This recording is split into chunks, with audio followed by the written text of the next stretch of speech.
Hey, we are live once more, back again. Second part of today's episode of Death Unto Madness. Alyssa. So while all of this craziness, death, and mayhem has been happening with the other characters, what's Maya been up to? I need somebody to write me a play for my propaganda. Yeah, well, you see, when you frame it like that, it does seem a little more sinister than it seemed a moment ago. Just Right. finding someone to write a play seems very happy. Finding someone to write a play to propagandize the entire city, little bit more on par with Death Unto Madness. Yeah. Cool. So Fair. yeah, so you're basically gonna make a circles roll, like find this person. Yeah. So I think I want to try to find somebody. I mean, I'm assuming I don't see why I wouldn't know somebody because I used to be part of the theater myself, but just try to find like the right person. Whether or who's not they're still favorable towards me. alive. Yeah, someone who really likes you, someone who still is in the industry and hasn't gotten out of it. Yeah. Well, they may be a little out of the business right now because there's not much going on, but somebody who's willing to help me create this play, and then I can take care of the rest. But yes, I would like to find somebody. So I need to roll a circles test.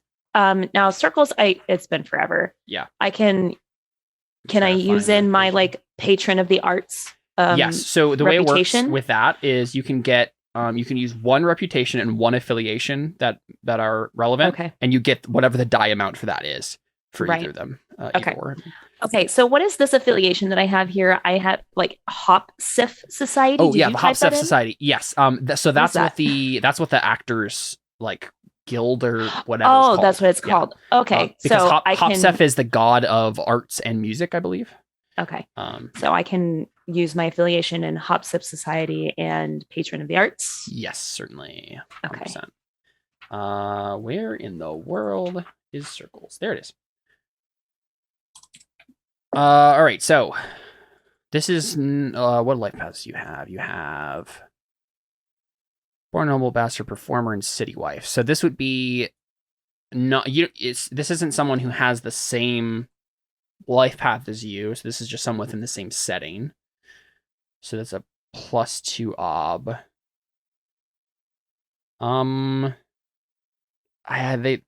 This person, I guess, is lower ranked than you. I mean, I think a playwright would be lower than a. Yes, I'm just thinking of it in terms of you when you knew them, you weren't, but I guess it doesn't matter. Yeah. And then I guess you don't really need to find anyone you would find like this would be, I don't think you need to find someone with a particular disposition necessarily. Not necessarily. Yeah, because I can't think of a situation in which you would go to one of these playwrights and just with normal circumstances, I feel like this person would be okay with doing this for you.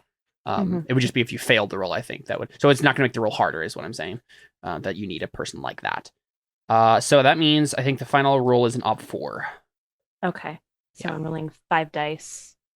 Yes, with your 3 circles there and your additions. Base ob 4. Yes. Oh no! Oh, that wasn't good. Wow. Okay. Okay. Both you can mark that difficult test. On the circles. Okay. You could spend a fate and try to get 2 6s and a success. No, I'm good. Thanks. Yeah. So I mean, I think this means that you ask around, and the Hop Stuff Society is like, listen, so something happened, and there aren't any good playwrights left. A couple of them got killed in the riots. Another one committed suicide. The one person who's left is the one playwright that just always hated you, Maya. Right? Just and why? Or maybe was I rejected them, and that's why they're a little bitter. Oh, there you go. Yes. Obviously. Yeah, you rejected their advances. Yep. Sounds good. This is the only person remaining. I assume you go to them though and ask. I'm grit my teeth. I'm yeah. I'm still persuasive, so I can still do this. Yes, it's just going to be harder. Unfortunately, you don't have seduction, which would probably be the best thing. I know, but I wouldn't seduce him. I'm not a seducer. Yeah. Okay. All right. I would never cheat on Malekith. I'm a faithful wife. There you go. Sounds good. Yeah. So we see you go to, bad part. I think every time I've described a part of Sinia right now, I've described it as the bad part of Sinia, but that's because I think all parts of Sinia right now are bad, except for maybe the Noble Quarter, but even that's a little iffy. So yeah, it's run down. You see this little shack in this district, and from what you've heard, this is where this dude lives. And yeah, you can just describe how you're approaching this as I generate a name for this dude. Yeah, so I mean, obviously I would tell Malekith what I'm doing, and I know he doesn't like it, but I'm like, I have to do it. Just, he's not dangerous, like he's just weird. But just so you know, that's where I'm going. This is where I'll be. So somebody knows where I'm at. Probably wise. Do you take anyone else with you? I wouldn't take my son. No, not to this. Okay. That would probably just piss him off. Yeah, that's fair. I don't feel like I would take anybody. Sounds good. Yeah. I mean, it probably wouldn't, if it wouldn't make you get on this guy's good side if you had people with you, I don't think. Yeah. So yeah, that's probably a wise move.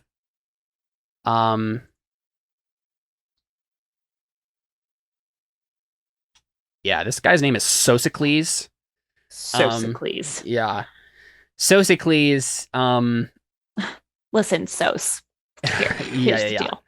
So do you just go up to the door and knock, or probably? I think it's like partly ajar already. Okay, so what I'd probably do, right, is I'd probably like knock, and if it's already like slightly ajar, I'd like knock and be like, Sosicles, are you there? What? Who's that? It's Maya.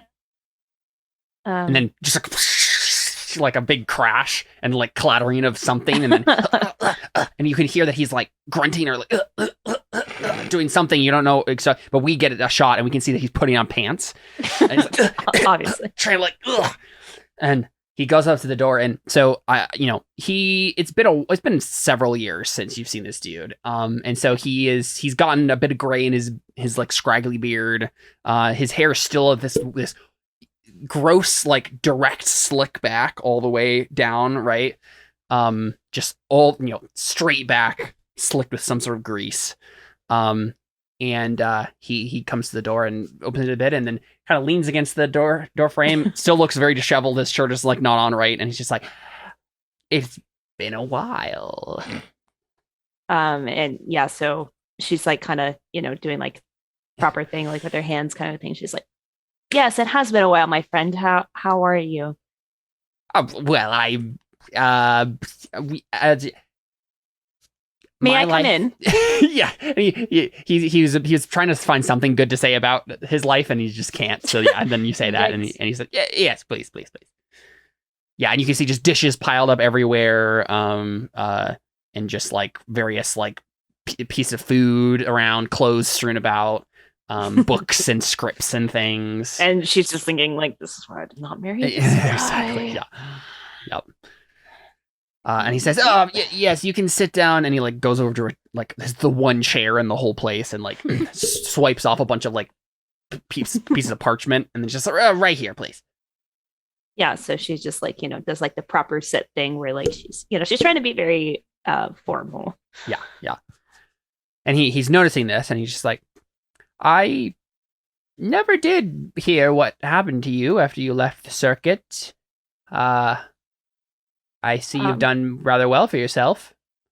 Yes, I got married and had a son. And immediately you just see his face, just like his neutral, deadpan, default face. And he just says, "Oh." Yes, but I still enjoy, me and my husband and my son still enjoy going to the theater. Unfortunately, there is not much of a theater these days. No, there isn't. Well, I'll get straight to the point, Sosicles. I know that we didn't necessarily end on the best of terms, but I always did think of you as a friend. And while I have a a job for you.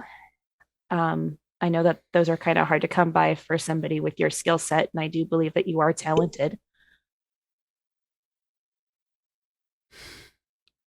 And he just looks like generally it's just distasteful about the whole thing, like just a bad taste in his mouth. But I think go ahead and make the roll, and we'll see how he responds to it. So, this is not the sort of proposition that he was hoping you would give him. So, no, of course not. But so persuasion. Can I fork in like etiquette and soothing platitudes? I'm just looking through your list here. Yes, you can. I think both those. Yep, that's fine. Okay. What's my ob? Good question. Let's say ob 4. 4. Oof. Okay. Is that is his will? So. Okay. Oh yes. There you go. Nice. Woo! That was good. Yeah, because I guess you don't need a routine on persuasion. So, but no. Should I mark it anyways, or just no? Yeah. Okay. Yeah, don't bother. Cool. Yeah. So he kind of like is, biting his lip a little bit and just like thinking it over, and he says, "What sort of job?" Well, I need a play written, and I want to put it on and for the nobles and bring some life back into Sinia. You can't bring life to a couple of corpses. A bunch of corpses, probably is what he says. You can't bring life to a bunch of corpses. The city of Sinia is dead. It's going to take a miracle to resurrect them at this point. Well, that's what I'm hoping to accomplish with this. I know it sounds silly. It's just a play. But there's going to be a deeper meaning behind this. What sort of deeper meaning? And then I think she's like trying to like recall back do you remember like that one play that we did, where it stirred up, all this drama between the nobles because it was controversial at the time? Oh, Flame in Summertime? Yes. And it caused quite the stirring, and actually got a policy made. Well, think that, but on a somewhat larger scale. Yes, but that was a negative. It stirred up things and they shut us down because of it.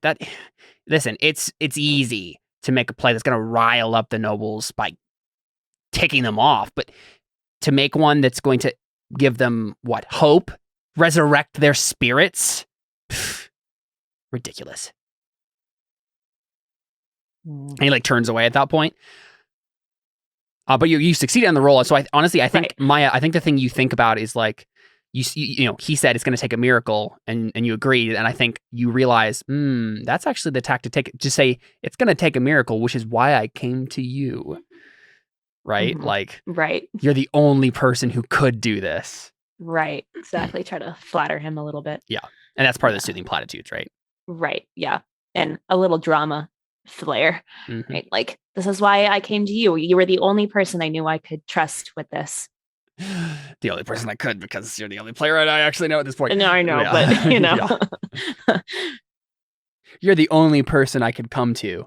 No, literally, you're the only person. The only person. Everyone else is dead. Yeah. How do you say that then? Yeah, I mean, I think she would just be like, you're right. It would, but of all the people in the arts I've ever worked with, you were the person I believed could truly change things and go against those odds. He's still turned away from you, and he just sighs. He says, and I think she also says, besides, what you've got to lose, you at this point. It seems like you're putting a little bit of ugly truth there. A little bit. Yeah. So he just eventually just grunts and how much am I getting paid for this miracle? That's a good question. I need to find somebody who is willing to pay him. Yeah. I just needed him to get to agree to do it first. Right. I don't know, like I like how much would I like would be like a actual like salary like yeah, I mean, we don't need to, it doesn't need to be specifics, but you could just tell me like in generalities how much, right? Like a lot, enough. Like, what do you think? I mean, I think I tell him, babe. I just said probably more than he's getting right now. I mean, would probably be enough for him to do something. Right. That's what that's kind of what I'm thinking, right? Is kind of like almost like an ugly truth kind of a thing. Where it's like, I mean, where else are you getting income from these days? And I think that's going to be a separate role, actually, Maya. So you've convinced him he will work for you, but like now you're negotiating prices. Okay. And so if you say like, listen, dude, you're going to take any salary I'm going to give you, and you're going to do this anyway, like that's ugly truth. Okay. That's right, because that's kind of where I'm going since he's like has this attitude towards exactly. Me. And I think it's going to be an obtuse. You can fork in drama wise, though. I think that like being in this sense, that's what you're doing, right? You're playing up like this is the way you are. This you have to take a leap into the miracle of this play, and it doesn't matter what you get paid. Like it's going to be big. Mm-hmm. Okay. Base up to. Yeah. What'd you say? I'm just kind of like looking at your other skills. I could see if you added another piece or two, you could do maybe extortion or falsehood. Depending. I feel like I did have a bit of falsehood in there. What because I feel like you could add in falsehood no matter what, because like your line, maybe you could even just say like the city of Sinia is on hard times already. Like you can't expect us to pay you anymore. Though Malekith does have the funds. If you needed to, you could pay this guy a lot. Right. Okay. So maybe something like that makes sense. But yeah. Depends on. Well, and I feel like I did say something that was a bit of a lie earlier too. I don't remember what it was. Yeah, maybe you did. Okay. All right. So 2 more die, base up 2. Yeah. Yeah, nice, perfect. Yeah, so if you basically just say enough, like you're gonna get exactly what you're gonna accept. Like it doesn't matter. Like anything that we give you is gonna be enough for you. It's gonna be better than what. Yeah. Yeah. So he just like sighs again and says, "I hate this. I I do." And he turns back and he says, "You're asking for the impossible, and you're paying me practically nothing. But yes, Maya, you're right. I have nothing. And so practically nothing is better than actually nothing. So I will write your miracle play. But it's going to be exactly like I want it to be. It has to fit my standards. You got that? And like part of that is bluster, from this guy. But like this is his ego, She just kind of smirks and smiles and says, "Sure, of course." Sure. But yeah, he sniffs. All right. I'll be in contact with you. Yeah. Sounds good. Well, do you have something for me to start with? What's this play about? And then she just like folds her arms. Yeah. And we just fade out. Yeah. Yeah. Cool. Cool. I mean, let's just keep going with Maya. Okay. For another scene here. So you've done that, right? You've gotten this guy to actually work for you. And now I need the noble support. Now you need the actual like funds and probably like a place to even put this on. Yeah, right. So obviously, I'm going to go to my good friend Gavriel. Yeah, I think in the culture we pronounce it Gavriel, but yeah. Gavriel. Yeah. Okay. So Gavriel, new character. Yeah, new character. This is one of Maya's relationships. Gavriel is played by Alexis Georgoulis. I don't know how to pronounce this. But he looks like he's handsome. Yeah. Yep. He has a stud look going about him. He's always serious though. He has this, slight beard, styled, well styled brown hair, but he never smiles. Like literally never. You've never in your entire life seen this guy smile. I think maybe one time we attended a play together and I saw like a maybe you think you did and you're still not sure if you did. Not sure. Yeah. Like Yeah. This was a comedy after all. Exactly. So this guy used to be and I think he was probably pretty much right up to the whole Ophelia situation. He was like a guy who worked in the law. So at one point he was like a lawyer, and then he was a bailiff, and then he was a justicar. So all sorts of different things related to keeping the law in the city. Higher up official who does that sort of thing. I think pretty much by the end, like I think he probably still is at this point in Ophelia's general situation, like the guy who's still like the master of law or whatever it's called. Yeah, he is a serious dude who will not take any crap. But he's always had a soft spot for you, Maya. Why? Like, did he just go see a play that you're in? Like, how did you guys meet? Yeah, I feel like we're friends from like my play days, right? I think he has a beautiful and slightly bubbly wife, and I think like right. I think you guys hit it off immediately. Wife, yeah, but like but like he's the connection I need.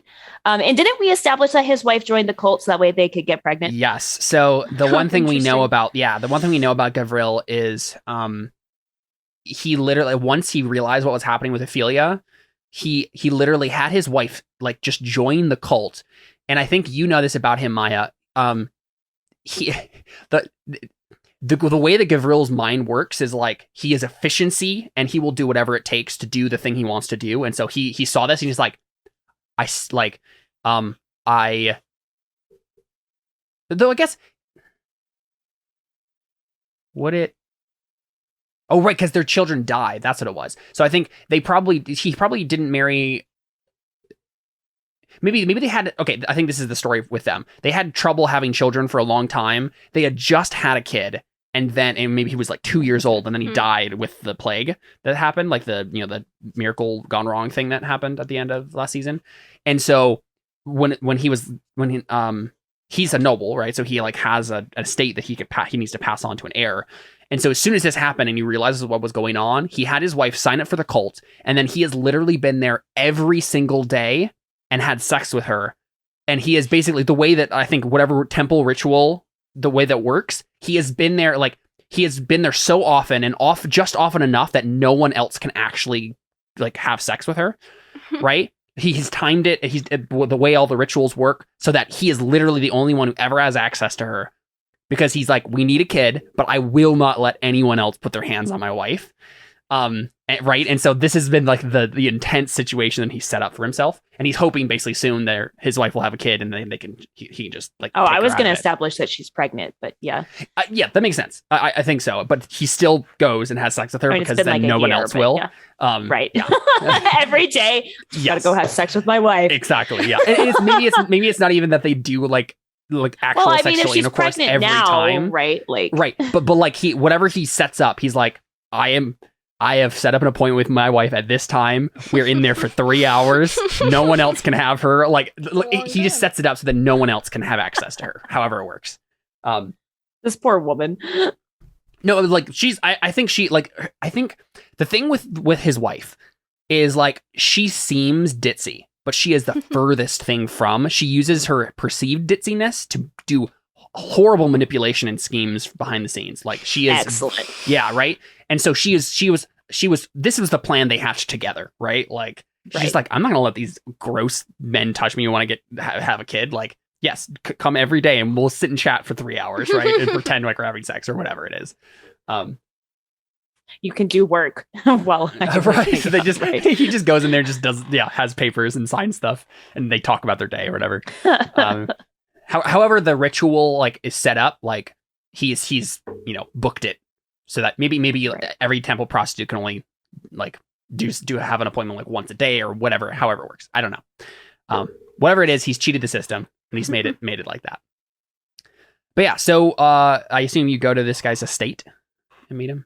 Yeah, maybe for tea. Yeah. Yeah, sure. Right. I'm calling on him, just like it's been a while. Like, I'm back in town. Like, exactly. Yeah. Let's catch up. We get a shot of you just like in his like waiting room or whatever, with like this tea that's been set out by a servant, and you're still waiting for him, maybe slightly sipping your tea. And then Gavriel steps in and he says, "I'm very sorry to keep you waiting, Maya. I had something that came up." Not a problem, Gabriel. It's good to see you. And she like, stands up and like does like the curtsy thing, like with her like teacup, and then like sits back down. Yeah, he bows. Yeah, you don't have a bird, do you? No. Yeah, no, so I guess he can't do the glove things, so he just bows, I guess. Oh. But yeah, he, after you sit back down again, he sits because he waits for you to sit because it's proper. He sits back down and he says, "So, it seems like you have something important to tell me. I can see by the look in your face that I'm gonna get into a whirlwind of trouble if I help you, but well, I'll hear what you have to say at least." Yeah, she just like chuckles and like sets down her tea. And she just says, "Well, lots changed in the last year. So yeah. And I won't waste your time. I'll just get straight to the point, Gavriel. I know. I appreciate that, Maya. I appreciate that. And time is money. Exactly. I want to put on a show for the nobles. Like the old days. Show. Yes. Is there any particular reason besides your own whims?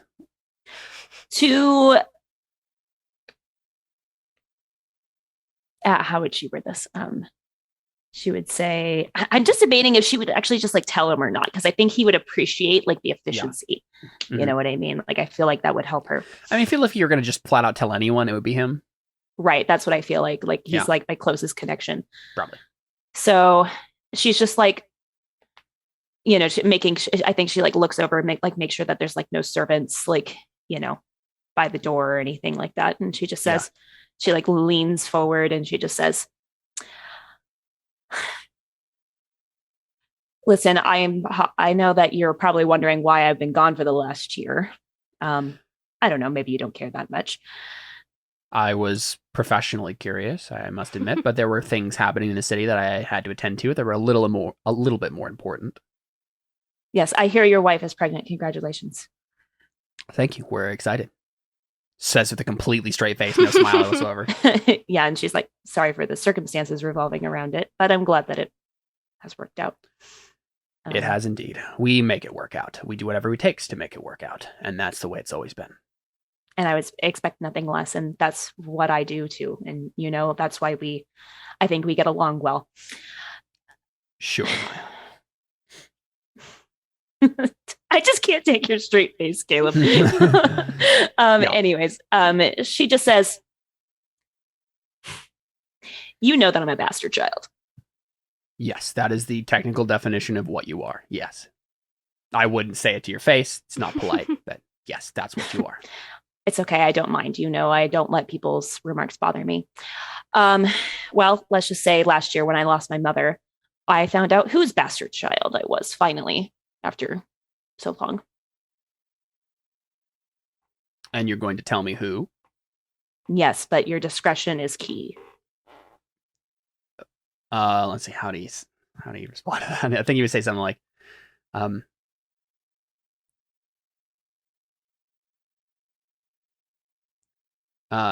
it says, "Yes, of course. Discretion is the key and I am the door." Okay. And then she does like the same thing that she did with Alpheus, where she like goes over to him and then like says like, "Give me your hand." He holds it out. She puts the ring in it and like folds his fingers over it and says, and then just like gestures to like for him to like look at it. Yeah, and he sees that it is. And he immediately just looks back up at you and he says, "So what do you need to finance this play?" Well, that was easy. Well, that was easy. And you'll have to work out the details with this guy, but sure. He's your relationship, right? Like, so he and honestly, I think the role that's going to happen, I don't think you need to make a role to convince this dude of anything, because like, again, he gets you. You literally have a relationship with him, and so this sort of stuff, he'll just help you. But I think the role he's probably going to have to make a role to like, right? Because really, the role what I actually need him want. To do? Well, here's what I want to convince him of, because this is a twofold, right? I want to convince him that he should spread the news in the noble court. Like I need him to like get connections for that, basically, like make the play actually financially happen, set a date and a place for it. I need his help with that. Yeah. 2, I also want to see if he can get me an audience with Abra now that he knows. Got it. Yeah. So for the first thing, when you explain that first thing to him, he says, we can do something like that. I'll have my wife chat with the other priestesses. I'm sure the word will get around. Most of the noblemen have been going to the cults to try to get an heir. They haven't done what I've done because I think they either don't have enough time to do what I'm doing, or they actually personally relish the chance to have sex with someone other than the wife. But those are the sort of men I want to stab with a knife. Good man.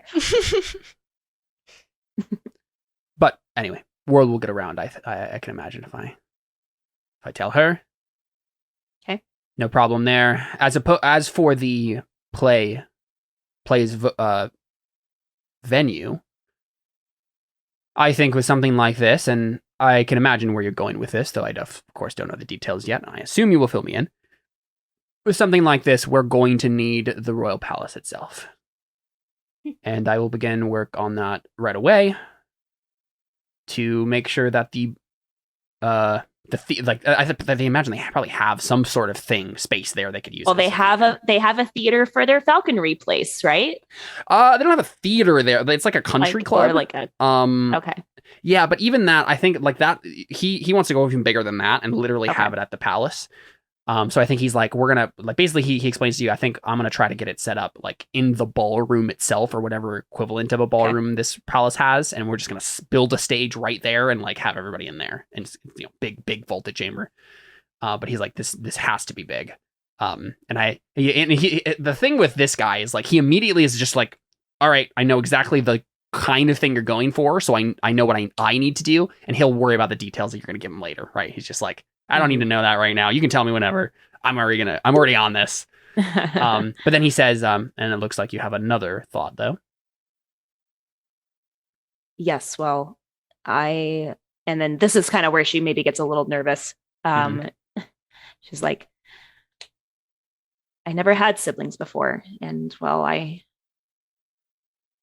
if I'm going to do something like this, well, I would at least like one of them to like me. I don't. So you want an audience with Avra then, and you're asking me for it. I don't know who else to go to for this other than my husband, but he's got his own problems. Yes, Malekith has a lot to worry about. I think I can manage this for you. And so I think this will be Gavriel is going to have to like actually talk to Avra himself and then make a roll if Avra doesn't want to meet. But I honestly I don't see any reason why Gavriel would not be like 100%. Let's do this. All thumbs up. No roll involved necessarily. Okay. Yeah, because I think the story I want to like, and I don't know if this can just like give him a bonus die if like like basically the falsehood I'm trying to spin is that I want to learn falconry and from Avra. Got it. And it's not necessarily a lie, but that's not why I want to meet her. Of course. Yeah. I'm like, sure, birds are cool. Like, I guess, like, yeah. And so if you explain this, if you explain this to him, for me he's to like, meet her, like, that's the audience. Like, tell him that, like, I'm I'm Malekith's wife, and I'm interested in, I hear the club is kind of starting to die off, and I'm interested in learning, kind of a thing. Learning and try to like help her maybe get it back up, like get something like that. Yeah. And so he looks at you and he says, "Well, if you want to pull off that line of inquiry, you're going to need a bird. I hear that Malekith has one, actually. My husband has a bird? Yeah, I think he does. Like, I mean, he has like a giant jungle bird from. Neat. Like, I think he has the parrot version of these giant like birds that we've been seeing. That's from his home island. It's just a pet of his. Like, he doesn't use it like for falconry or whatever. But like, you could have that as like the bird on your shoulder to go meet. Okay, Avra, right? This is gonna go terrible because that bird's not gonna like me. and then Avra's just gonna talk to the bird and be like, "Is this woman trustworthy?" And the bird's just gonna be like, "I've never seen this woman in my life." Like something like, I don't know. She like comes in and like once every now and then. Yeah. This bird's gonna rat me out. Well, now he is, because you've said that, and I've realized that's a great idea. Oh no. Cool. Yeah. But yeah, Gavriel says, yeah, that sounds like a fine enough plan for me. And then he asks, I will need to know one detail of this. I can sense where this is going, but I need to know your son. That's who you're going to prop up with all of this? You guessed it. Of course, he's male. He is the actual true, whatever word, what's the word for it? Heir? No. I heir, but there's another like adjective, that means like, I can't remember. It's from Crusader Kings, but like, male preference heir sort of a thing. That's the way the lineage works. Yeah, he says something like that. And he says that's the way the line of succession is supposed to go. Even if you are a bastard child in a system like this right now, no one's going to care. It's brilliant, Maya. It truly is brilliant. And it's going to get all of us in a lot of trouble. But, you know me. I have never been one to stand down from a task like this. Me neither. And I don't want Ophelia on that throne. Even though we share blood, neither do I. And then I think this is the one thing I think you have to roll for him on. And I think he looks at you and he says, if you don't want this, I think he looks at you and he says, if I am going to back you with all of this, I would only ask one thing. And that is, you truly and completely put your son on the throne. There will be no compromise. If we are going to do this, we are going to do it right. Ophelia will die, and your son will take her place. I don't do anything halfway. I think this is...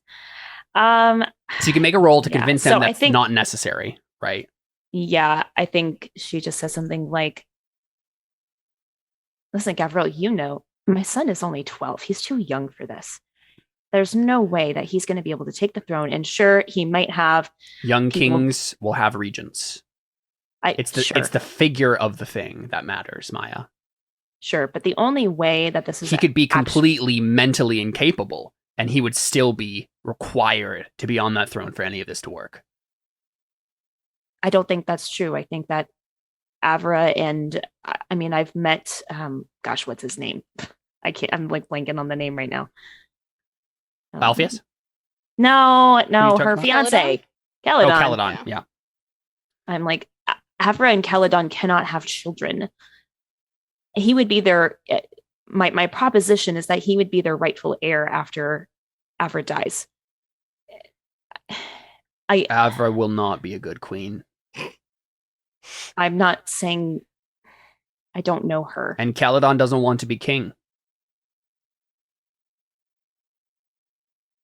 That's the only reason any of this has happened. Ophelia is still on the throne because Avra's not ready, and neither is Caledon. If Ophelia thought they were, she would have advocated by now. How does he know this information? He's on the council. Okay. Right? Like, he kind of has to be if he's the master of law. And this guy has a heck ton of skills and contacts and resources that he could find out this information. And I think he's just really good at reading people and guessing. Yeah, I think Maya thinks about it. So whether or not Maya thinks that's true, that, we know as an audience that is technically true. Like, he's read the situation successfully. Right. Yeah, no, Maya, I think she sits down, puts her fingers on a temple. You do realize... I think he says, you didn't realize what you were asking of your child when you even began to think of this? He's going to have a sword in his hand one way or another. That's what's going to have to happen here. Yeah, no, Maya is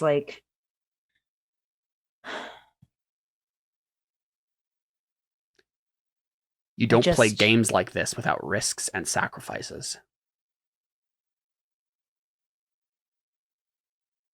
What will happen to Avra and Caledon? Honestly, it could go either way. I don't think either of them trust Ophelia. but that doesn't mean that they'll trust you either or your son. That's what I worry about. Having an audience with Avra is a good move, but you need to get it right. If you start off on the wrong foot with your sister here, it could mean the end of everything before it even begins. Yeah, I think she just like I think like the route she's gonna go is like, I don't want to like bull crap you here, but like, can I just like meet her first before I give you a straight answer? I will set up an audience with Avra. And if after that you're still foolishly considering not doing what is necessary, then we may have to part ways on this. But yes, I will give you the audience with Avra. No questions asked. But yeah, you could always make, even if you get to that point and still decide, no, I want my son to not, like, I want there to be a compromise that I can reach and he'll still help me, then you can make a roll. Like that, you haven't made a roll yet, so it's not like he's completely 100%, he'll never help you if he doesn't get his way. It's just you'll have to make a roll. But yeah, he'll give you an audience with Avra before that point, for sure. Okay. Cool. Well, let's just do that, shall we? So Avra, the next council meeting, which you're kind of obligated to be at, though I don't know if you offer a whole lot when you're there. Ophelia, when she does show up, constantly defers to you and asks you, like, what do you want the kingdom to look like? But I don't know how you answer. It's kind of up to you. But like, I mean, Avra doesn't really know a whole lot about running a kingdom per se. So, well, I feel like probably before she would refer to Avra, and then Avra would refer to Caledon, but Caledon's not there right now. So. Yes, that's also true. Yeah. Anyway, do you have a thought on that, Carly? How you would be responding to those meetings in general? But I guess if it was just, I usually defer to Caledon. That makes sense. Yeah. That would be the normal circumstance. Yeah, so I think maybe what happens in the next meeting, right, is Ophelia shows up. She doesn't always do this, but she does. And well, so let's do this first, actually. Cyrillus, let's get you healed up, because I think this is later on time. I think Cyrillus has gotten the surgeon, and then we'll see how, if Cyrillus is even there or not, right, based on this roll. So I'm gonna go ahead and roll. So we have a team of surgeons who are helping you here. All the best the Royal Court can offer. And wounds, you have a midi and a light wound.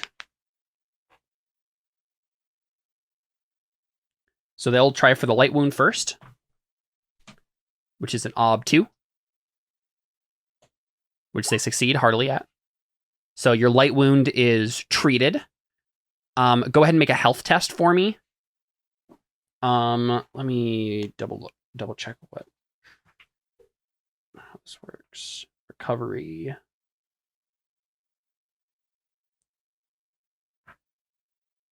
I think you get the difference as bonus dice.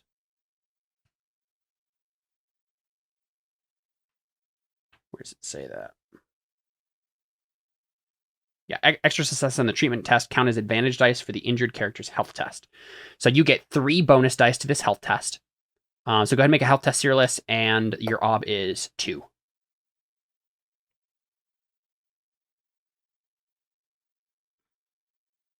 This is for your light wound first. Very nice. Yep. Pass that with flying colors. Your initial cut that you got is perfectly fine now. You've shrugged it off and it's not bothering you anymore. You got bandaged. I mean, your whole body is already bandaged, so it doesn't take a whole lot for them to do this. Though these people are actually probably at risk. Yeah, I mean, honestly, they're all going to have to make health tests to not get diseased by you. I just realized that. So let's figure that out real quick. What do you have? You have I think you literally have the trait disease, right? Yeah.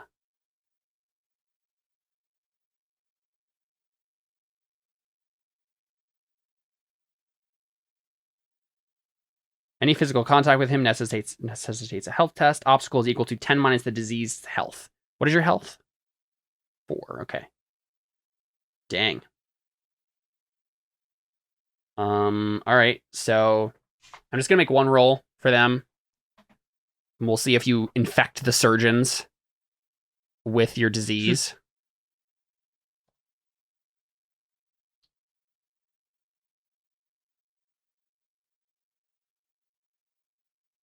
Oh man, you so infect them. They got 0 successes. So we realized that all the surgeons working on Cyrillus have to make that test to not get diseased by him, and they failed. So Cyrillus has now given his weird, horrible disease to all these surgeons. So that's fun. Oh my gosh, which means Cyrillus, which means that they're gonna give it to anyone they treat from here until the rest. Like you're gonna start spreading this. We love that. That's exactly what the kingdom needs. A plague. Fun stuff. All right. Yep. So now I need you to make. Well, actually, I'll make another treatment roll for them to do your midi wound. So it's gonna be an ob 3 for them. So they succeeded. You get one extra advantage die on your health test for this. So make another health test at ob 3 and get 1 advantage die.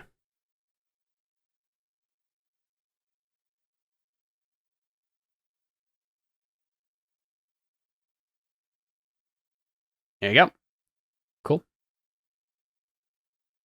So you are not 100% healed because midi wounds stay around for a little while. But you heal one die immediately gets removed. The second die is recovered when the wound closes completely, which takes 2 to 12 weeks to recover from. So it's going to be 3 weeks. Not a whole lot, actually. And after 3 weeks, you will be completely healed. And so right now you have 1 wound die that you'll have to worry about because you're recovering from this scratches. So we know that. Cyrillus, I assume you're there then, guarding everybody, since you're more or less better at this point. Cool. So we see the shot at the council, right? And we see Ophelia show up, and someone asks a question about troop movements or something, or maybe something more culturally important or religiously important. It doesn't really matter what it is. But Ophelia defers to you on it, Avra. And I assume Avra just like hesitates because she's just like doesn't know. She doesn't know what the answer should be, and she doesn't have Caledon there to confer with. So I think we see that moment, and then we see Gavriel step in, right, and help you out. And that's his like initial in to like talk to you afterwards, right? So we see this happen, and he like helps you out and gives a good suggestion, and the meeting continues, and you're fine. You know, the pressure on you gets removed. And then afterward, he walks up to you and he says, "You looked like a deer at the end of a hunter's bow there." I'm not sure if I should take that as a compliment. It wasn't meant as a compliment or as an insult, just an observation. I am more than willing to offer any assistance in the future now that Caledon is, out. Just know that you have an ally in me. And you've never talked to this guy before. You don't really know what his deal is. You know he's a minister of law, but... Mm-hmm. And he says, I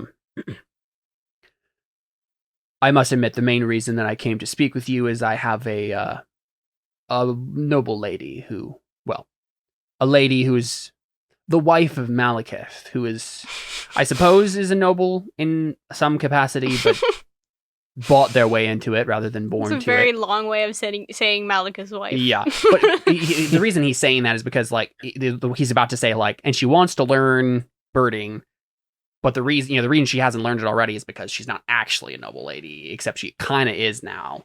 And so he waffles around that for a second, giving you the feel of like what the situation is, right? And so he says, her name is Maya, and she asked me to intervene on her behalf and ask you to teach her in the ways of birding.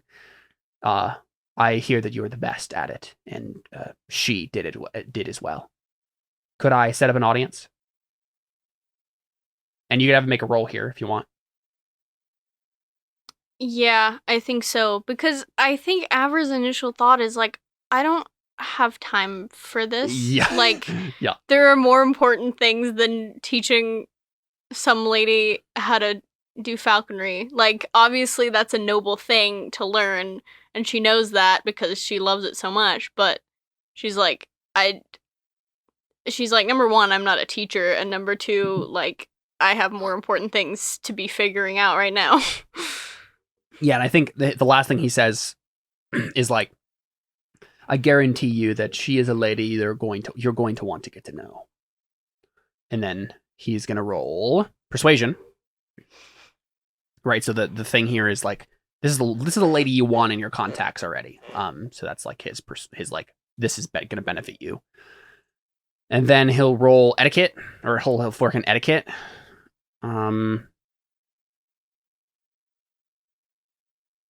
And I guess that's really it. And noble wise, because you're noble. Did he also fork in? Since I'm kind of helping him, I came up with a falsehood story. No, I don't think so. No, okay. If he had falsehood, that would probably be what was happening there. Is he'd just be repeating your lie. But in the moment, I don't think it's gonna matter one way or the other with that. I don't think it was doing oratory really. Yeah, so I guess it's just 2 dice here, which means they're rolling 7 dice against your will, which 5, is I think. 5. Yeah, this might not work. We'll see. We got 3 6s. I mean, this guy's important. I think he has a fate. So I will go ahead and I'll just have him spend 1 fate, and you can reroll those 3 dice. And there you go. You only need 1. Yeah, so he makes it clear to you, like, I think he even like insinuates like it's not really about the birding thing. Like it'll be a very pleasant chat where you teach her some things about birding, but this is a woman that you just want to get to know, who can help you, sort of a thing. Yeah, I mean, I assume Avra meets her at the country club or whatever. Yeah, probably. Cool. Maya, how do you arrive with this like parrot eagle on your shoulder? That's a great question. I mean, obviously I have to put on like my best possible outfit because I'm meeting the princess. Mm-hmm. I think Maya would try to go into it with, some, enthusiasm, but she's also nervous. Like, this is her sister technically, and she really doesn't want to screw this up because she's like, because I think for Maya, one of her things is that family is like super important, right? And so like, even though I think she's like, Ophelia is crazy. Like, I can disassociate myself from that enough. Like, this woman has done nothing but like, she does bird things, like, like she sounds cool and I want to get to know her. So, and Caledon seems like a gentleman also. So yeah. Cool. For her, this is important. So I think she's a little nervous, but she like has like, the weird falcon parrot thing on her shoulder. Yeah. I don't know that she has any of the proper like gear though. Yeah, I mean, I'm sure that Malekith had scrounged it up for you. Honestly, I think probably what happens is Gavriel just gives you his wife's stuff to borrow for this. She's not using it. Exactly. No man wants to go to the temple prostitute that has a giant bird on their shoulder, so it's fair. Yeah. Well, anyways, so she'll just like kind of come up and like, do the proper etiquette thing of, going up to her bird first.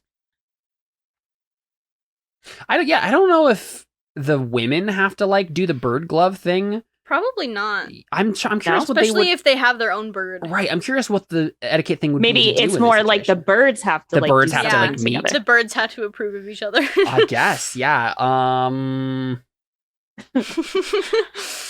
trying to decide how to decide that. I mean, what is Alikos's typical personality with this sorts of?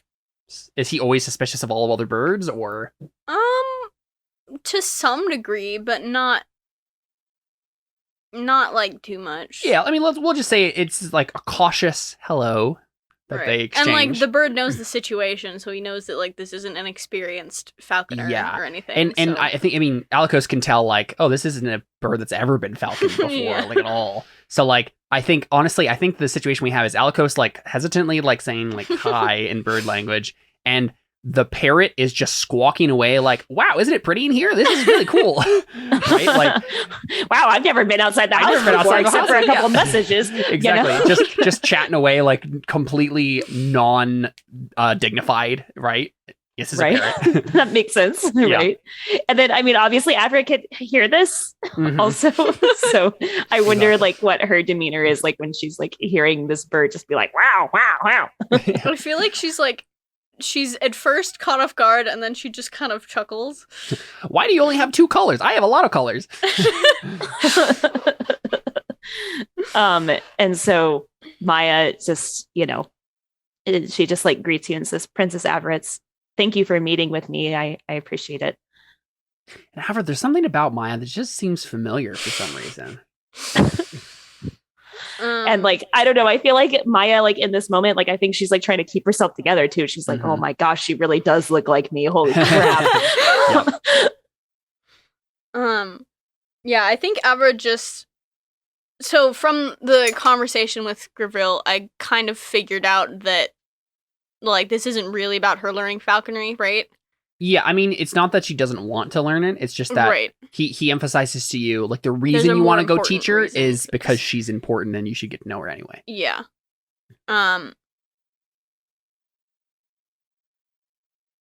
So I think Abra, like every way I'm trying to phrase this in my head sounds rude, and I'm trying to make it not because it's not what Abra means. Yeah. But I think she says something along the lines of like, the impression I got from Gavriel was that this meeting was less about falconry and more about you as a person. So I'd like to cut to the chase if we could do that. Though I'm very pleased to meet you. Yeah, Maya's just like, that would be Gavriel. I've known him a long time, and he's a very cut to the chase kind of person. And so am I. Princess Abra, Malekith is my husband, and I know that you've spoken with him multiple times, and he's spoken very well of you and of Caledon, and I had the pleasure of meeting him the other night. And, well, let's just put it this way. Women hate me.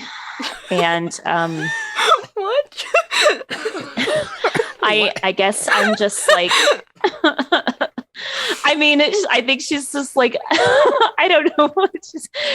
She's just like, she's also very nervous too. So she's just like, I guess I was, I've been away for some time, and I'm just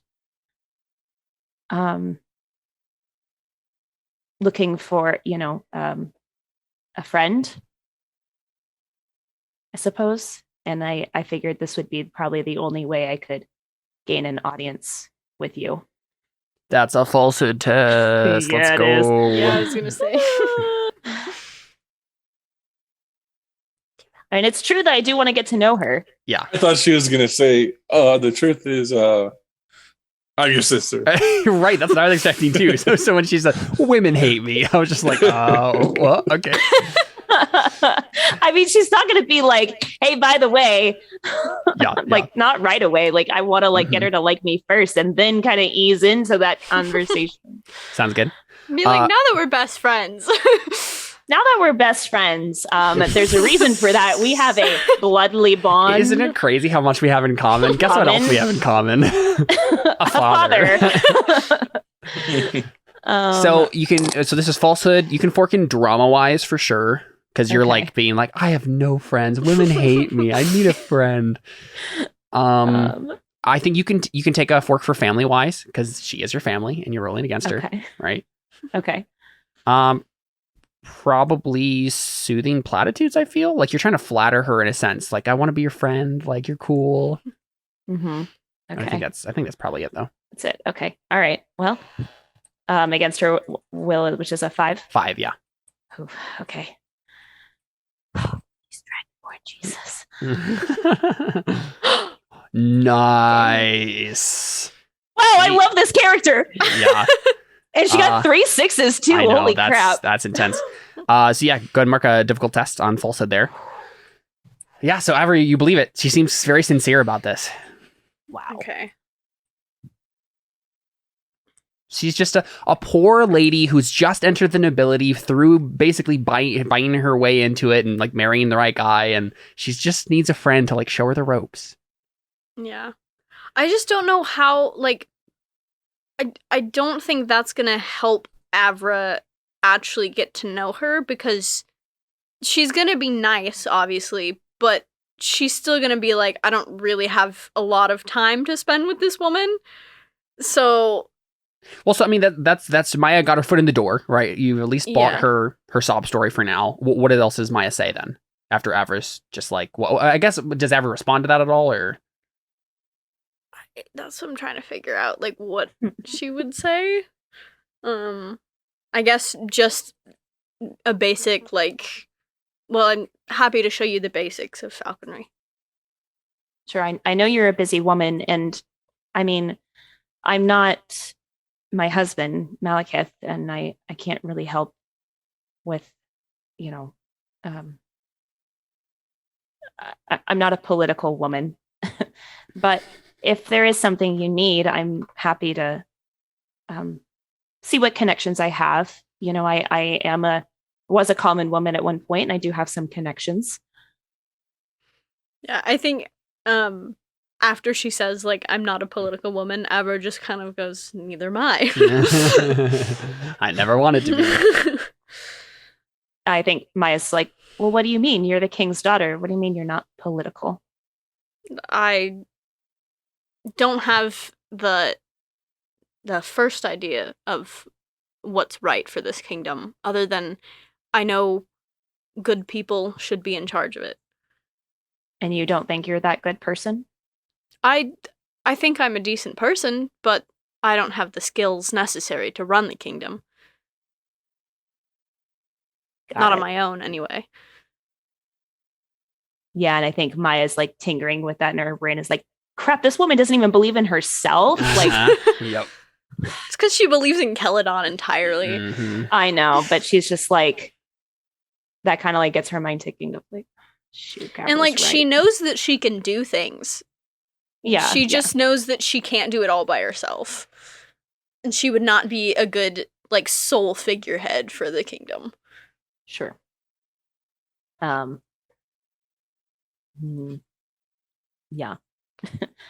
I think Maya would ask her, like I said, I was privileged enough to meet your fiance. Oh, yes, Celadon. He seems like a lovely gentleman. When are you planning on getting married? That's a good question. That is a good question. We set a date for that? I don't think you have, like, actually in game either. Yeah. Right? Like, I feel like it's just so up in the air. Yeah. That it's like a tentative, it will happen at some point, but we need to figure out everything first. It's like that stupid Gilmore Girls situation where Lorelai is just like, I don't want to set a date for the wedding until everything's right with my daughter. Mm-hmm. Yep. Yeah, so Maya, like, do you like hesitate with that, or what do you say to that? Probably. She's just like, yeah, she just pauses a little bit and is then like, well, we haven't set anything in stone yet, kingdom's in turmoil and all. And then she like reaches, like, she's just like wants to like reach out, but not quite there yet, with you. She's like, I can, that's something I can help with. I used to be in the theater, and I can put on quite a show. And, well, if you want help planning your wedding, a wedding symbolizes newness and hope for the people. I don't know, just a thought. Yeah, Avra kind of, like, it's clear from her face that she's never thought about it that way before. And, like, obviously she wants to marry Celadon.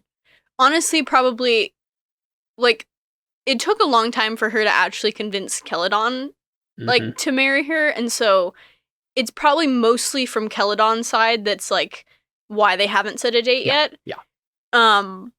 Specifically because, like, he still has reservations about being king and taking over and everything. And so she's probably, like, been personally wanting to get married, but hasn't thought of it in the way of, like, I can, like, by getting married, we can be helping the kingdom, and maybe Celadon will, like, be okay with that reason. Yeah. So what does she say, like, in response? Like, do I pick up on that, basically? That's what I'm asking. Yeah, you probably pick up on as much as, like, oh, she hasn't really thought about it that way before. I guess I'm mostly wondering about, like, Celadon, like, kind of being the one putting it off. Probably, yeah. Okay, cool. Yeah, I feel like her demeanor is pretty telling enough. Okay, so Maya's just like, well, as a woman to woman, I am pretty persuasive. And you know, if you need help convincing him, I'm in your corner. Thank you. I appreciate that. So, can you teach me just a little something, and then, like, just like, cut there. Cool. Yeah. I mean, so is the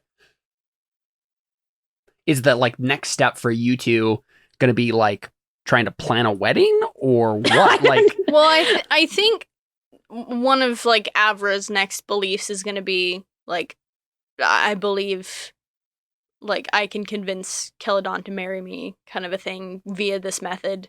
And then she's going to be working towards that. But I guess he's already left, right? yes. Yeah. Will she be able to, like, write letters to him over this time where he's not there? Yes, but I mean, the or wait get time is going to be a him while. Via bird? The issue is, like, I don't even know. Well, yes, you can do that. It's going to be a longer wait time, but yes. Yeah. Okay. As long as I can still be communicating him and working on that. Sure. Then, yep. Yeah. Mm-hmm. Cool. Wow, Yeah, I just convinced you get married. Let's go. Yeah, I just wanted to see what the actual, like, takeaway from that conversation really was. And cool. is the takeaway that, like, she's like, you know, like, okay, all right, she's, like, kind of cool, like, she's all right, maybe. Yeah. Working towards my goal. Yeah. And you made a roll. You made that falsehood roll. I made that falsehood. Yeah. That's like cool. Cool. So let's do this. Let's last scene we'll do. Let's cut back to Alpheus for the end here. So Alpheus, you wake up. All beat up. Yeah, all beat up. And you are, I mean, really it's just like the one main kick to the face, right? You're probably, like, tied to a chair in this, like, dinky place. And Titan is standing in front of you. Oh, dude, why is he back? Yeah. And he is, I think he's squatting in front of you, right? So he's, like, eye level with you as you're, like, sitting in this chair. And he's just, like, tisking and shaking his head as you come to. Your head is you have a splitting headache. I say, I haven't seen you in a while. It has been some time, Alpheus. It seems like you haven't changed, though. What is that supposed to mean? Still making stupid decisions that get you into horrible situations. This time, you didn't have me to bail you out of it.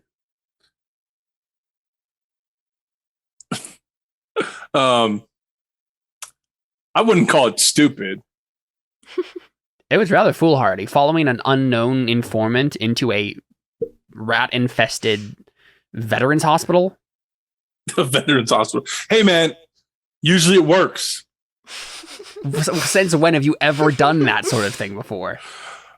I went with you into that bar when the queen killed that guy. Yeah, I think, yeah, he shakes, like, shrugs that off, and he's just like, Alpheus, what are you doing in the Coyotes Quarter? Why are you drudging for information on veterans, on soldiers, retired soldiers? What is that about? I think I trust Titan, so I say. Well, I mean, Titan was the one who Titan wants Sinia to fall. I think you I know, but he wants Sinia to fall. But if he doesn't, there might not be any Sinia like left, because don't they want to conquer Sinia? I think they're very content to see Sinia just die off and then come in and sweep up the ashes. So I shouldn't tell him anything. I think Alpheus understands that if he lets him in on the plan, on like the Coyotes general thing, Titan is going to find some way to make sure that the wrong guy gets hired, right? Like, so I'm gonna, but I can't lie because I'm gonna fail the role, right? So I think I just try to change the conversation and say, "What are you still doing here? I thought you went back to Coyotes." I did. I had a very pleasant vacation, and now I'm back to check up on my job. How did it go? What's your job? My job was to make sure that Sinia died, and it looks like it is in a process of a very slow and painful death. Very much thanks to you, Alpheus, so I really do appreciate you for that. What do you mean thanks to me? I've only been trying to save this place. Well, you tried to save it after you killed its king, but not before then. Wait, didn't he kill the king? Yes, but you were the one who like let him in. Like basically what he's saying is like, listen, I was manipulating the whole time. I got you to kill the king because I knew this sort of thing would happen. Like, don't kid yourself. No, but then I say he deserved to die. Well, maybe he did. A lot of stable linchpins and many governments probably deserve to die. It doesn't mean that the city won't fall apart when he's dead. But at least it makes your heart a little bit more happy, I guess, Alpheus. Sure. So what do you want with me? Why am I tied up?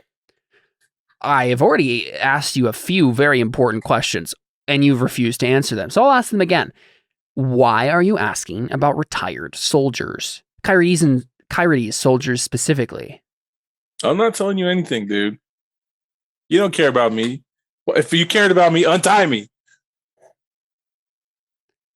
Alpheus, me caring about you has literally nothing to do with anything that's going on right now. I actually hate you. You don't hate me. I helped you kill the king. Alpheus, I'm going to start torturing you now. And it's not going to be very pleasant. No, wait. For the second time today. Don't torture me. I've already been tortured enough in the last year. So are you going to answer my questions then, Alpheus? I can't tell you. If I tell you, right. something horrible is going to happen to me. This is where the torture comes in, because if someone won't tell me something... If you torture me, then somebody's going to come looking for me, and you might end up dead. Really? Someone's going to come looking for you? Yeah. Are you important now, Alpheus? Are you a big boy in the big government? Hold on, I'm happy. I love the just like intense mockery that's going back and forth between you two. You know what, Titan? I am pretty important. If it wasn't for me, then an evil witch wouldn't be in charge of the kingdom. Then Sinia would be even worse off than it is right now. Sure. Sure. Yep. I believe that. I know you do. I'm sure that's what lets you sleep at night. You know what? Torture me. Okay. Sure. Yeah. I mean, that's what I'm not telling you anything. Because I can't. I can't tell him. Can he torture me to try to get me to tell him? Yes. Yeah. And so the way that the actual... And I can't do anything. I can't call for help. I can't escape. Not right now. No. Yeah. And I can't lie. I guess, but... So the thing is, the actual torture skill in the game doesn't... I mean, it basically breaks someone's will down so they'll do something for you. It doesn't actually, like, give him the right information he wants. So he's going to roll interrogation, and he's forking in torture, right? So his real goal is to actually get the information out of you, to answer the questions you want. But he is using particular applied uses of pain throughout the process to like encourage you. So let's see. He's using falsehoods. He's trying to gaslight you the whole time. I want to try to persuade him not to torture me. Sure, you can try that. Yeah, but I don't know what to offer him because he. This is the thing, Alpheus. Like, the only real leverage you have over Titan in this moment is the thing you came here to do. Oh no, I know. I could tell him. I could tell him a secret that nobody knows about. Sure. I could tell him about Homie. Malekith's son. Yeah. Yes, you could do that, Alpheus. And you're lucky that Alyssa does not have her headphones on right now. She'd be so bad. All right, so I say, look, don't torture me. As he like whatever pulls out some pulls out a knife. Yeah, and I say, I will tell you the biggest secret in this nation that exists right now. If you just let me go, just don't torture me. I'll give you information more valuable than why I'm looking for Coyote's soldiers. What do you say? I said Alpheus is a snake, man. Yep. Well, I think in the long run it won't matter if he knows that. Honestly, it could. But I'd rather him know that than what you're doing. But even if I tell him, he could still torture me. So roll persuasion. Okay. The thing is, the failure here is going to be he's going to say, yes, of course I won't torture you. And then he'll torture you anyway, okay. Right? Can I fork in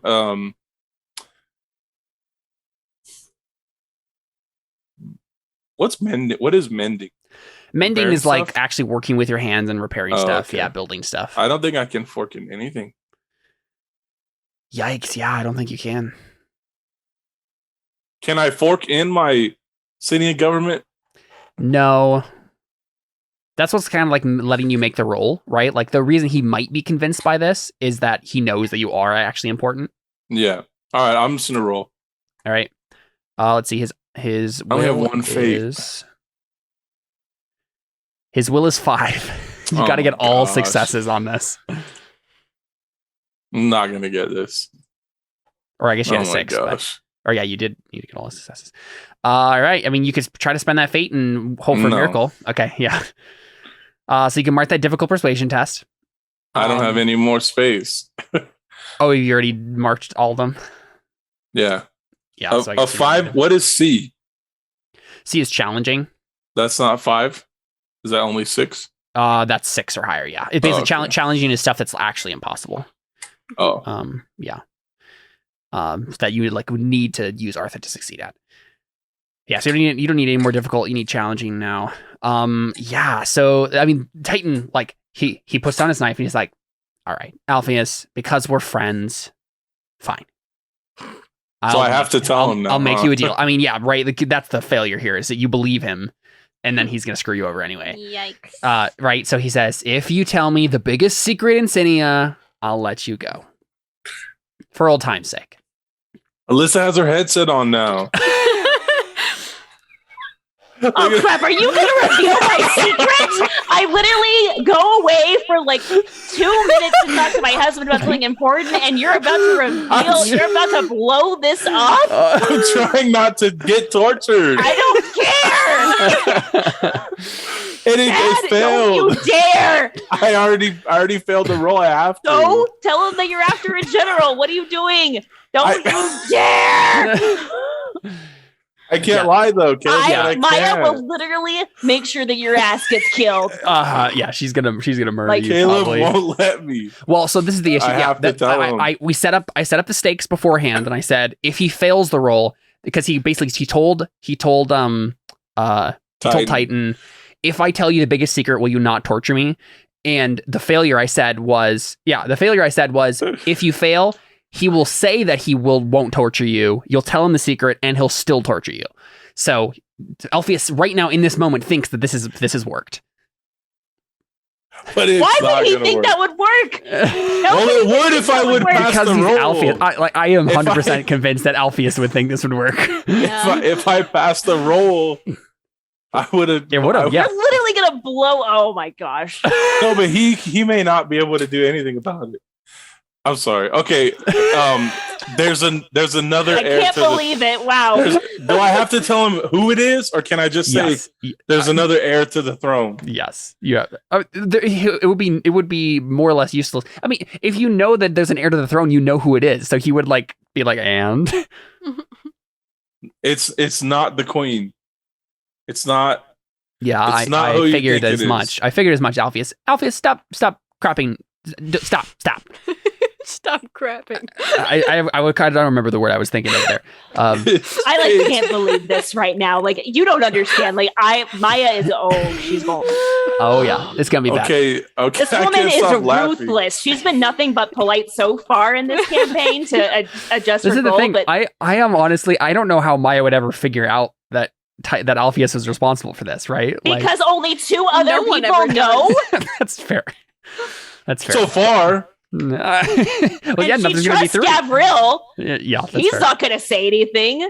The only other person is Malachus Wink Link. you should have told me. I'm just kidding. Don't. Okay. Titan. My Wow. I can't believe this right now. This is awesome. Titan. I leave There's for 2 minutes. there's another sister, and she has a son. Oh. Now that Can you let me go is now? interesting. Oh no, absolutely not. I was totally lying there. No. Please, no. Let me out of here. Alpheus, I have to say, you're really stupid. Yeah, you are. One thing me and Titan agree on. You know what? I'm just going to hire Titan to kill his ass. So what's his Titan, name? let me go. What's his name, Alpheus? Alpheus, that's Are you gonna let me go? Yes. I'll let you go if you tell me his What name. is his name? I forgot his name. Ben Asher. It's Ben. Asher. Ben Asher. Oh. Ben Asher. Now that is interesting. Can you please let me go? No, absolutely not. I lied again. All right, Come Alpheus. on. So now we are going to play a fun game that I like to my call gosh. Torture the Stupid Guy. You're Titan's having a too much jerk. fun. I am with having this so much NPC. fun. Titan is my favorite NPC in this game. So Titan is going to go ahead and roll interrogation, and he's going to fork in. Dad, I'm so mad at you right now. Well, at least I'm gonna get tortured. So Oh, Maya's going to do so much worse to you by Uh-huh. the time this is over. you So- might never know. I will find out because he's probably going to come after my son now. Mm-hmm. You know he is. Hey, blame Caleb. He's the one who's having me do this. You're the one who Chad, set up the you were the thing one who that said- suggested this. you were the one who suggested. I'll tell you the deepest, darkest secret. And all of a sudden, you could have just given away the veteran thing. But no, you had to give away the biggest secret ever. Because I don't care. It's not my belief that Ben Asher should be the it's king. true. It's true. It's my belief that Sinia, I don't want the people to be starving and dying. Don't want the people to be starving and dying, then put my son in here. All right. He is going to spend 2 fate. No. I hope he fails. He better fail. He did not fail. He succeeded.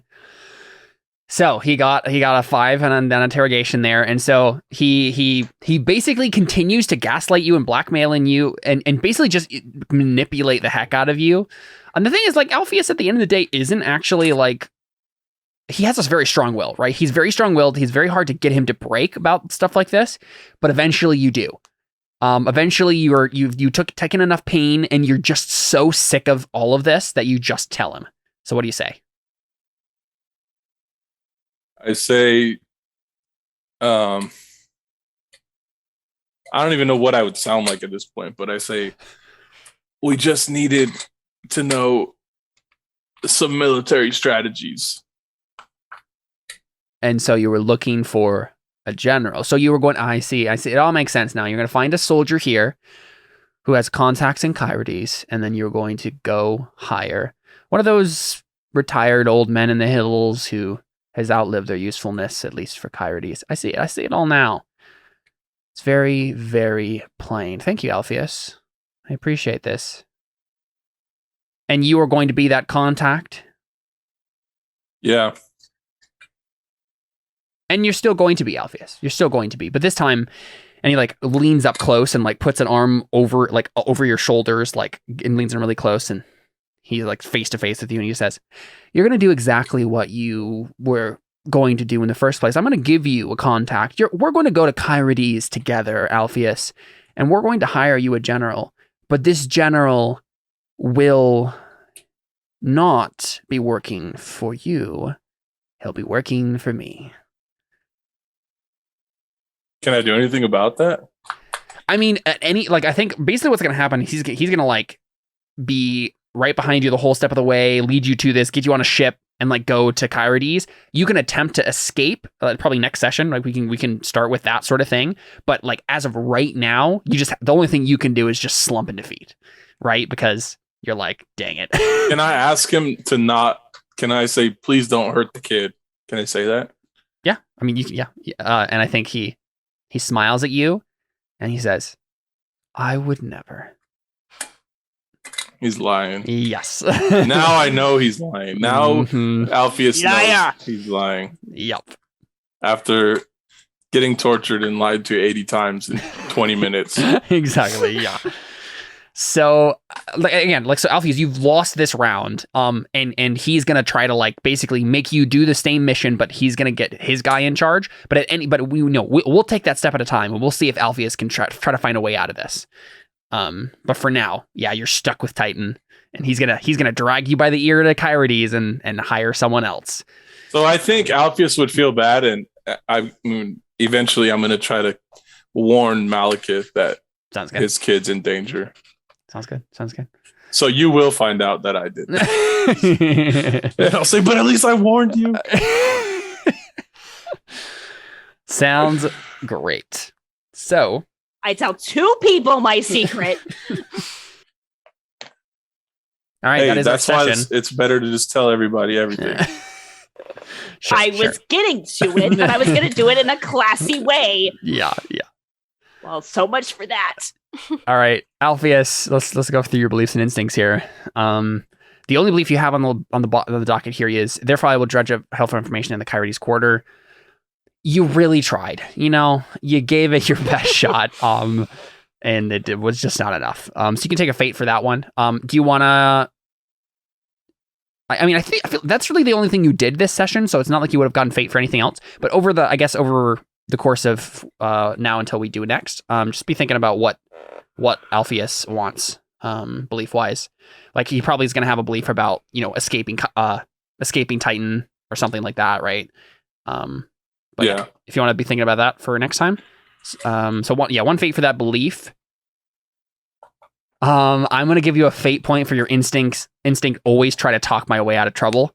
Right, that got you into trouble this time because you were like, "This is how I get out of situations," and the thing I'm gonna say is, and yeah, it didn't work. Other than that,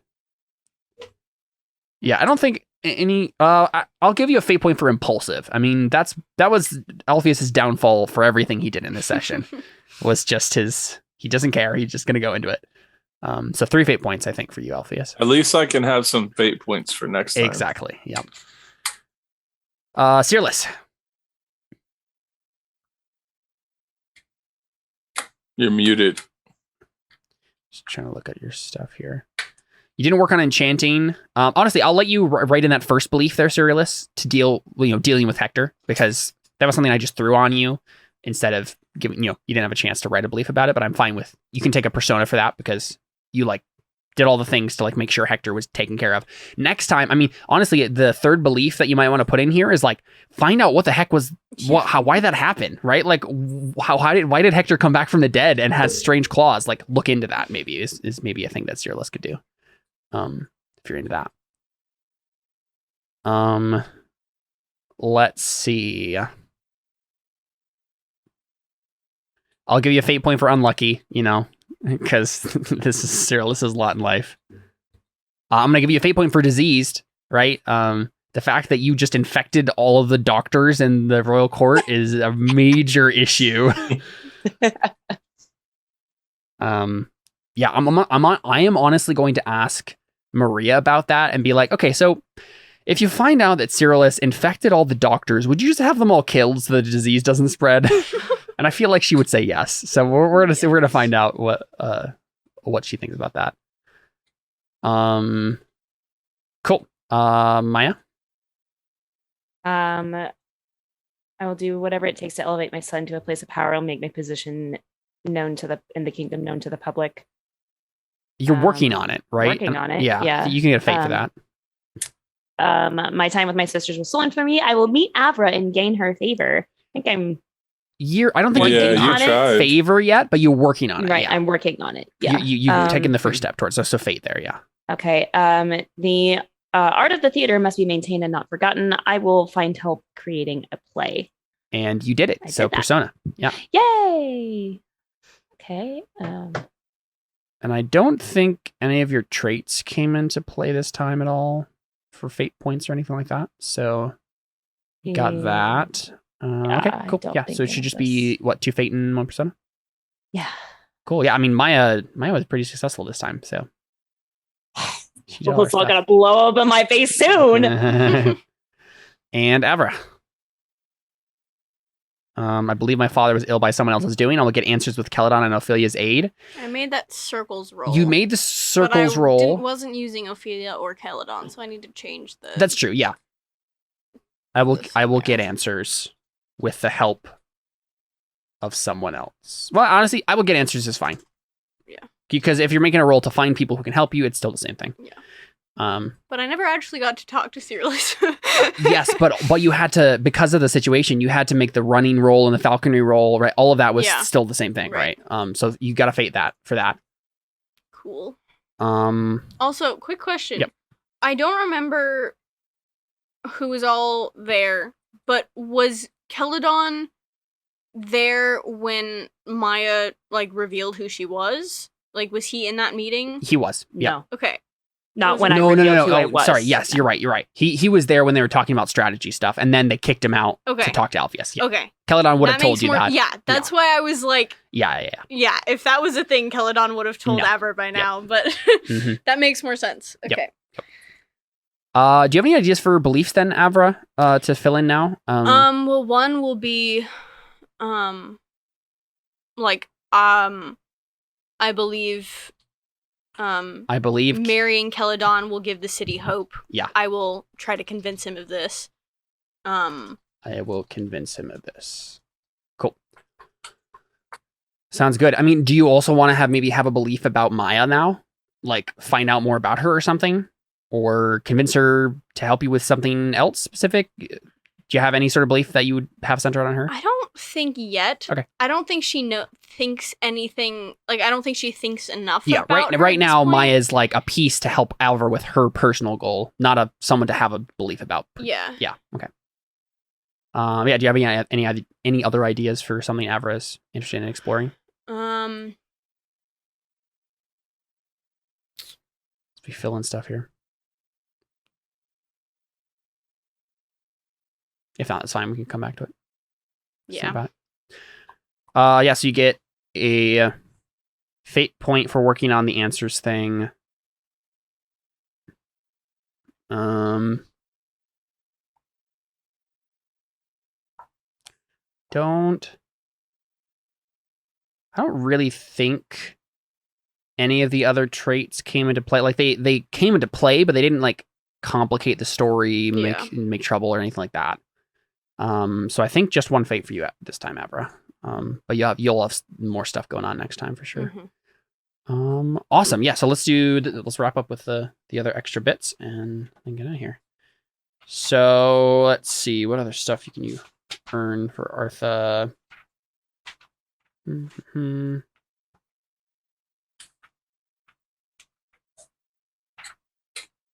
Where is that page? Here we go.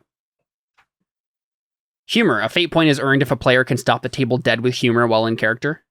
Did anyone have a moment that stood out to them for that? I really liked the Alpheus Titan conversation a lot. I think that was a lot of fun. I couldn't stop laughing. Yeah, so I think maybe I'm mad that I missed that conversation, but also me coming in and figuring out what was happening was pretty hilarious. I was honestly hoping that maybe you would just like we would get through the whole thing where he told them without you knowing, and then we could just move on, and then then you wouldn't even know. That would be kind of fun. But yeah, it was funny either way. But yeah, I think then maybe Alpheus and Titan both get a humor fate point for this one. Titan should not have any fate. He's a bad guy. Listen, Titan, you get fate points in Burning Wheel for completing beliefs and working on beliefs. And Titan has gotten a lot of beliefs to work on, and he's done a lot of stuff. So he's doing better than anyone. Yeah, let's be real. Right skill, right time. Lastly, so you can mark another fate point, Alpheus, if you hadn't already. I do. Lastly, if a character has the right skill when no one else does to keep the story moving, he should be rewarded with a fate point. Let's see. Did anyone have like a particularly like obscure or helpful skill? I mean, it's not really obscure, but I'd kind of argue that me being able to do falconry and get help in time. That's fair. It's Yeah, true. and It's honestly, I mean, pretty it wouldn't have been as big of a deal if Cyrillus hadn't failed, and he did, right? So the fact that Ophelia was there, yeah, that makes sense to me. You can take another fate point for that, Abra. I realize that I should be marking these on your sheet. Yes. Thank you. Yeah. So you get 2 more fate points. Embodiment. When a player captures the mood of the table perfectly and further drives the story onward, 1 persona point is awarded. Moments like great speeches, desperate decisions, or gruesome revenge fall into this category. I made a desperate decision. You did, but it was like more funny than dramatic, right? Yeah, I mean, if I hadn't had an extra scene with Gavriel, right, I probably would have gone up to him and been like, "You're right. He's going to be king. She doesn't know what she's doing." Right. Yeah. I mean, we can do that next time then, right? Yeah. Yeah. The only person I'm thinking is maybe Ophelia for that moment where she just like is standing on the staircase, and like obviously this would be you guys deciding to give the persona point to me, to as Ophelia based on my performance. But if you think that's fair, then I think it's fair. Just and the whole moment too, when she like wipes off the blood off of Cyrillus's like thing. I was just like, I thought that was funny. There you go. Yep. Yeah. And just like her stabbing at the guy, like, oh yeah. Cool. Awesome. I got another persona to Ophelia. Honestly, I need to like write new beliefs for her and have her working on stuff. Yeah, cool. All right. And the only other things. Mold breaker. If a player comes to a point in the story where his beliefs, instincts, and traits conflict with the decision he must make, a direction in which he must go, and he plays out the inner turmoil, the conflict within his own guts in a believable and engaging manner, then he earns a persona point. Anything like that? Do we have like? I mean, I think if the conversation had gone further with Maya and Gavriel, then that would have been that kind of a thing where, if Maya had actually made a firm decision on that, right, then that would have been. I mean, my belief is to elevate my son to a place of power. It's just that my confliction is that like I also like want to like have Abra as like family. I don't think that Maya that wouldn't be a moment like that for Maya. I don't think because it would be if through the entire season she was like saying no, I will never like I just want to make sure my son is like has a secure position. Right. I don't care ultimately about if the kingdom is safe. And then she had to make the decision at the last second. I will sacrifice my son and his well-being for the sake of the kingdom. That would be a sort of mold breaker moment, I think. Or honestly, that might even be a Deed's point. But yeah, because Maya's making the decision so early, I think, I don't think it counts quite yet. Only other things would be steel tests, which Avra certainly earned one for having a monster kill a guy in front of her. Let's see. Steel tests. I need as many of those as I can get. I haven't seen enough. Gore. All right, let's go through these obs. News of a relative dying, weird low-grade supernatural phenomena, witnessing violence, being in the presence of a character with the dreaded trait, witnessing real bloodshed and gore is an ob 3, which is nothing for Cyrillus or Ophelia, but for Avra, it is certainly something. Let's see what it is. It is a difficult, because she has a 3 in steel. Oh, honestly, that's what I should have. I should have had you make a steel test when you saw the monster to see if you hesitated. But you're lucky that I didn't. could have been bad. Let's see. Anything else crazy happen? Fighting a duel to the death.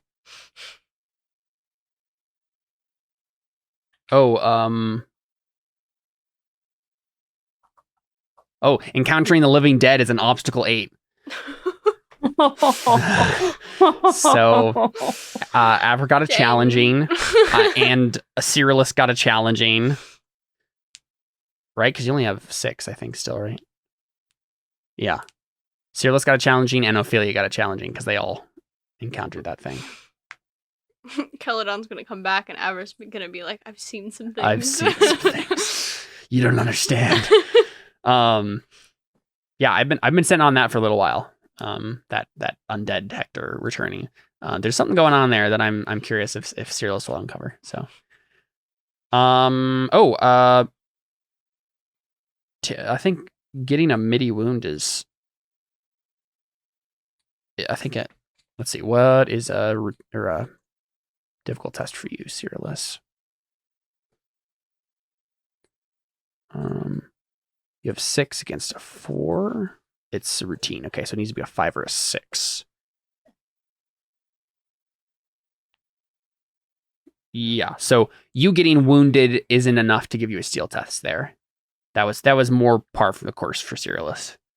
I guess Alpheus got tortured. I got wounded and tortured. Yeah, that's true. I got wounded from a boot to my face. Yep. So, Alpheus, you have a steel of 3 as well. So, being like beaten up in a brawl is an ob 3. You don't need any more difficult though. Witnessing violence. I mean, you witnessed your guards get killed, so that's actually that's still a difficult, I think. Yeah, you're not going to advance this because you need a routine test to advance it, and I don't think you didn't get a routine's worth of steel. You got challenging and stuff. You have 3. Oh, no, wait. Ob 1 and 2 is routine. Yeah, so actually hit in the face yourself is an ob 3, which you didn't need, but witnessing your men getting killed is yeah, I think you advance this steel. So you're at 4 now. So yeah, you've seen some things. Sweet.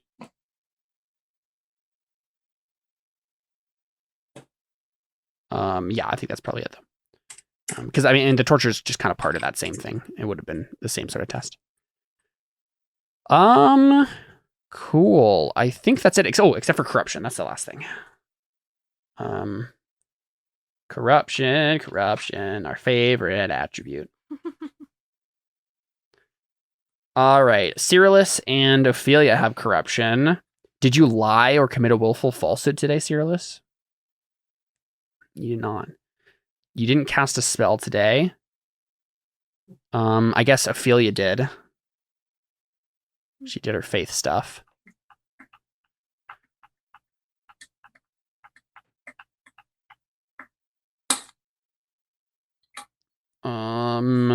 What else happened?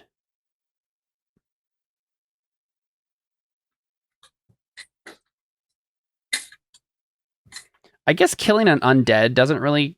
that's actually probably a good thing to do. So I don't think either of you get corruption there. Yeah, so I think just the one more routine for Ophelia. I think that's it.